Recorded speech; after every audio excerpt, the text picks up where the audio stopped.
उस रंगा सियार कोचिंग शिक्षक से चेयरमैन की क्या मीटिंग हुई अकेले में? वो लोग चेहरा चमकाने के लिए, कोचिंग का प्रचार करने के लिए, आंदोलन को कमज़ोर करने के लिए आ गए।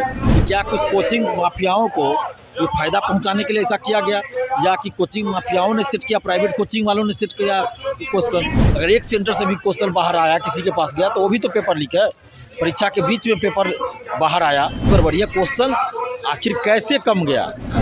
17वीं बीपीएससी की पूरी परीक्षा को रद्द कीजिए, री एग्ज़ाम करवाइए, चेयरमैन को बर्खास्त करिए, पद से हटाइए।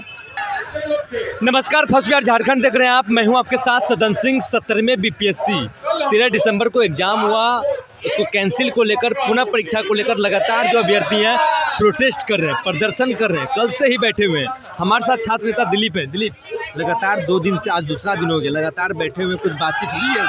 देखिए, अभी तक तो किसी से कोई बात नहीं हुई। सरकार की तरफ से, आयोग की तरफ से या जिला प्रशासन की तरफ से कोई भी मिलने नहीं आए हैं, ना वार्ता के लिए आए हैं।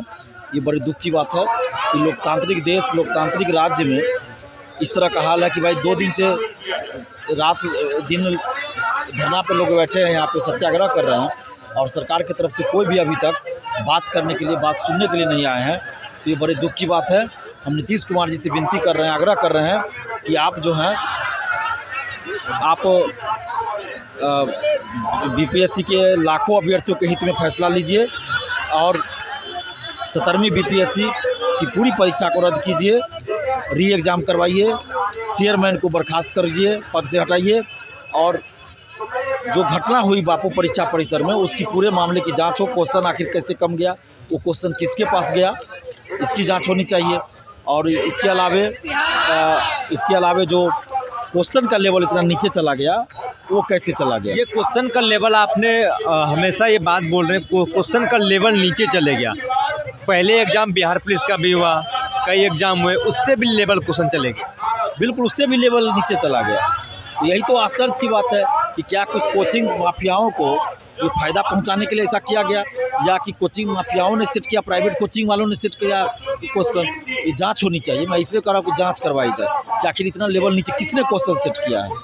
बीपीएससी का 68वीं का देखिए, 69th का देखिए, उसके अलावा आप देखिए 69th के अलावा आप जो भी बिहार में परीक्षा हुई, टीआरई का देखिए, टीआरई 1, टीआरई 2, टीआरई 3, सबका लेवल देखिए, और 17वीं का देखिए। ज़मीन आसमान का अंतर है। तो आखिर इतना नीचे कैसे चला गया? खगड़िया वाली बात आपने कल बोला था, क्या वो सच्चाई है उसमें? वो तो अखबार में छपी है ना कि 11 लोगों को स्पेशल ट्रीटमेंट दिया गया कहीं सर्किट हाउस में रखकर। तो ये तो जांच होना चाहिए कि क्या एग्ज़ाम हॉल में भी कुछ स्पेशल व्यवस्था थी उन लोगों के लिए, या और भी जिला में कुछ इस तरह की व्यवस्था थी? तो जांच का विषय बनता है ना। हम तो जांच की बात बार बार हम इसलिए कर रहे हैं कि इन सभी मामलों की आर्थिक अपराध इकाई से या सीबीआई से जाँच होनी चाहिए। आयोग ये कह रही है कि बस एक ही परीक्षा केंद्र पे धांधली हुआ है, बाकी अन्य जगह नहीं हुआ है। 911 सब नहीं है। ये एक परीक्षा केंद्र की बात नहीं है, वहाँ पे 12,000 के लगभग संख्या है। और आप अदर सेंटर की बात करें तो 20-25 सेंटर हो जाता है, इतना संख्या 20-25 सेंटर मिलाकर होगा। तो एक सेंटर का बात का है तो 25 सेंटर की बात हो गई। और एक सेंटर में भी अगर गड़बड़ी होती तो गड़बड़ी है। अगर एक सेंटर से भी क्वेश्चन बाहर आया, किसी के पास गया, तो वो भी तो पेपर लीक है। परीक्षा के बीच में पेपर बाहर आया, तो ये भी तो गड़बड़ी है। क्वेश्चन आखिर कैसे कम गया? सबसे बड़ा सवाल है कि क्वेश्चन कम कैसे हो गया? क्वेश्चन गया कहाँ वो क्वेश्चन, किसके पास गया? क्या ये पेपर लीक का मामला तो नहीं है, कोई सेटिंग का मामला या सेंटर मैनेज की बात तो नहीं है? इसलिए जांच होनी चाहिए। मैं बार बार कह रहा हूँ कि जांच होनी चाहिए, आर्थिक अपराध इकाई से या सीबीआई से जांच होनी चाहिए। आप जांच की मांग कर रहे हैं लगातार, लगता है कि आयोग की तरफ से बात सुनी जाएगी? आयोग तो नॉर्मलाइजेशन को आयोग पे कोई भरोसा ही नहीं है। हम सरकार से मांग कर रहे हैं, खासकर नीतीश कुमार जी जो हमारे मुख्यमंत्री हैं, उनसे हम मांग कर रहे हैं, विनती कर रहे हैं कि आप री एग्ज़ाम करवाइए, इस परीक्षा को पहले रद्द करवाइए, री एग्ज़ाम करवाइए, चेयरमैन, बीपीएससी के चेयरमैन को पद से हटाइए। अब क्या लगता है, मुख्यमंत्री जो बिहार की जो हुकूमत है, आप लोगों की बात सुनेगी? लगातार 2 दिन से बैठे हुए, रात में भी बैठे हुए थे, आज भी शाम हो चुका है, शाम का समय हो चुका है। अब जी, हम लोग बैठे रहेंगे जब तक कि डिमांड पूरा नहीं होता है। हम लोग संवैधानिक तरीके से आंदोलन करेंगे, संवैधानिक तरीके से आंदोलन करते रहेंगे, सत्याग्रह करते रहेंगे। आखिर ये कब तक चलेगा ये आंदोलन? आयोग ना बात सुन रही है, ना बातचीत हो रही है। अनवरत अनिश्चितकालीन है, जब तक कि सरकार, आयोग हमारी बात न मान ले, अभ्यर्थियों को न्याय न मिल जाए, परीक्षा कैंसिल ना हो जाए तब तक ही चलता रहे। दिलीप जो छात्र नेता है पूरे अभ्यर्थी के साथ बैठे रहेंगे? बिल्कुल हम बैठे रहेंगे, अभ्यर्थी के साथ बैठे रहेंगे। अच्छा दिलीप, एक बात ये भी है कि जिस तरीके से आयोग नॉर्मलाइजेशन के मुद्दे को लेकर भी कोई स्पष्ट तरीके से नहीं किया, आपने भी ये बयान दिया ऑन रिकॉर्ड भी था कि नॉर्मलाइजेशन जो है लागू करने के बाद मीटिंग भी किया था और उसके बाद मीटिंग के बाद फिर नॉर्मलाइजेशन की चर्चाएं होने लगी, आप लोग आंदोलन के सड़क पर उतरे, क्या उसी तरह ठीक कि अगर यहाँ बैठे रहेंगे या फिर सड़क पे भी कहीं उतरेंगे? नहीं, अभी तो फिलहाल बैठे रहने की योजना है। अभी तक तो सत्याग्रह चल रहा है, यहीं बैठे रहना है जब तक डिमांड पूरा ना हो जाए। हम लोग का ये सत्याग्रह है और यहीं गर्दनी बाग में ही बैठे रहना है। आप दिलीप 17वें वाले में जो नॉर्मलाइजेशन का जब मुद्दा आया था उसमें आप सड़क पे भी थे, लेकिन उसमें कुछ शिक्षक आए थे, वो शिक्षक सपोर्ट भी करने के लिए नहीं पहुंचे। देखिए अब उन पे हम क्या बात करें, जो लोग नॉर्मलाइजेशन के समर्थन में थे वो लोग चेहरा चमकाने के लिए, कोचिंग का प्रचार करने के लिए, आंदोलन को कमज़ोर करने के लिए आ गए, हम लोगों के आंदोलन में घुस गए हाईजैक करने के लिए। तो वैसे लोग के बारे में क्या कहा जाए, ये तो जांच का विषय बनता है कि आखिर चेयरमैन ने अकेले में क्या मीटिंग किया। उस रंगा सियार कोचिंग शिक्षक से चेयरमैन की क्या मीटिंग हुई अकेले में, कि 15 नवंबर को होने वाली मीटिंग भी, छात्रों के साथ मीटिंग भी स्थगित कर दी गई, ये तो जांच का विषय बनता है। लेकिन एक बात बड़ी बात है कि बच्चे 2 दिन से बैठे हुए हैं यहाँ सड़क पे बैठे हुए हैं, लेकिन कुछ कोचिंग संस्थान जो आए थे वो नहीं आए।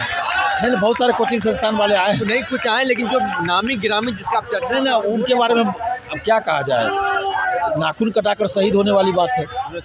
नॉर्मलाइजेशन के मुद्दा पर भी यही किया गया, नाखून कटाकर शहीद होने। लगातार बैठे रहेंगे? बिल्कुल लगातार हम लोग बैठे, अनवरत। देखिए आप छात्र नेता दिलीप को सुन रहे थे, अनवरत तरीके से बैठे रहेंगे क्या? और जो भी अभ्यर्थी यहाँ नहीं आ रहे हैं उनसे आग्रह कि आप लोग धरना स्थल पे आइए गर्दनी बाग, और जो नहीं आ पाए हैं तो कम से कम कैंडल मार्च अपने अपने जिला में, ब्लॉक में या चौक चौराहों पे जहाँ भी आप हैं, हर जगह कैंडल मार्च निकालिए। कैंडल मार्च आयोग के खिलाफ? जी देखिए आयोग के खिलाफ कैंडल मार्च निकालने की बात करें, तमाम जो अभ्यर्थी हैं दिलीप छात्र नेता ने रिक्वेस्ट भी किया है, ये अनवरत जो है धरना प्रदर्शन चलते रहेगा जब तक इनकी बात नहीं मानेंगे। आगे की अपडेट के लिए बने रहिए फर्स्ट बिहार झारखंड पर। मैं सचिन पटना। पैनोरमा ग्रुप, जो सोचता है वो करता है। ये लो मुंह मीठा करो, आज मैंने अपना जॉब छोड़ दिया, अब हम पूर्णिया वापस जाएंगे। जॉब छोड़ दिया है? मतलब ये घर कैसे चलेगा, हम करेंगे क्या, और माँ बाबूजी क्या बोलेंगे? इसलिए मैं एक और मिठाई का डब्बा लाया, अपने बिजनेस के लिए लोन अप्रूव हो गया। अरे लोन अप्रूव हो गया वो तो ठीक है, लेकिन पूर्णिया में हम रहेंगे कहाँ, अपना घर भी तो नहीं है वहाँ।